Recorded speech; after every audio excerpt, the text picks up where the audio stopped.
பொறி ஈட்டுவதற்காக மதுரை நகருக்கு கண்ணகியுடன் வருகிறான் கோவலன். அங்கு அவன் செய்யாத குற்றத்துக்காக மரண தண்டனை பெறுகிறான். 6000 தீர்ப்பு அளித்ததாக அரசர் மீது குற்றம் சாட்டும் கண்ணகி தனது காற்சிலம்பை கொண்டு தன் கணவன் கல்வன் அல்லன் என்பதை உரைத்துகிறார். அரசருக்கும் கண்ணகிக்கும் நடக்கும் உரையாடலே இங்கு பாடமாக அமைந்துள்ளது. அரசன் மகன் வாழ்முன் 5 கண்களோடு தலைவின் கோலத்தோடு ஒரு பெண் வந்து நிற்கிறார். அப்படி அந்த பெண்ணிற்கு என்ன துயரமோ தெரியவில்லை. கேட்டாயா?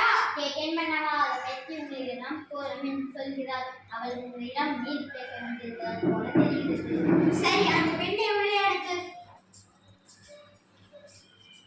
இளங்கொடி போன்ற பெண்ணை எம்மை அழுத கண்களுடன் காண வந்த காரணம் என்ன? நீ யார்? உனக்கு என்ன வேண்டும்? ஆராயாத நீதி வழங்கிய மன்னனை என்னைய யார் என்று கேட்கிறார். சொல்கிறேன் கேள்.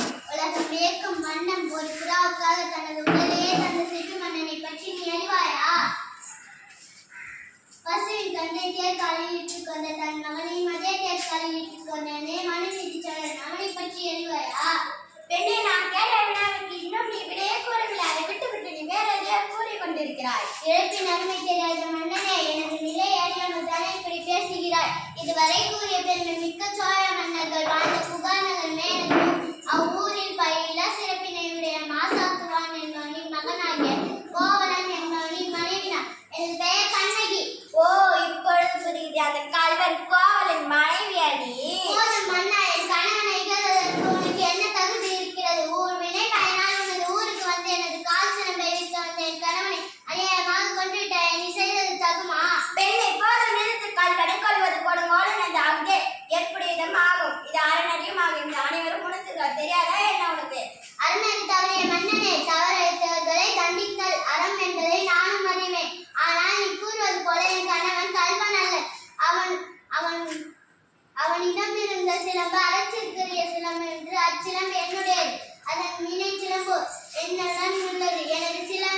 எனது சிலம்பின் பரல் மாணிக்க கற்களால் ஆனது. பெண்ணை, நீ சொல்வது உண்மையா? அரசக்குரிய சிலம்பு பரல் முத்துக்களால் ஆனது. ஆண்டோ நிலையது அவை நிலை உண்மையை உணர்த்துகிறேன். யாரங்கே கோவலனை வந்து பெற்றார் சிலவேகை கொண்டு வா. நீதி தவறாதவன் என்று போற்றப்படும் மன்னனே, ஒரு தவறும் செய்யாத என் கணவனை கொண்டது உன் அறநெறி கிழக்கு என்று இதோ மேடிக்கிறேன். இங்கே பார். தவறெடுத்து விட்டேனே. பிற சொல் கேட்டு பெருமிழை செய்தேனே. ஞானே அரசன், ஞானே கல்வன்.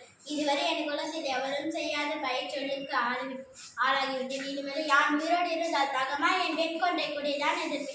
என் பெண்கோள் தான் எதிர்ப்பு. என் வாழ்நாள் முடிவு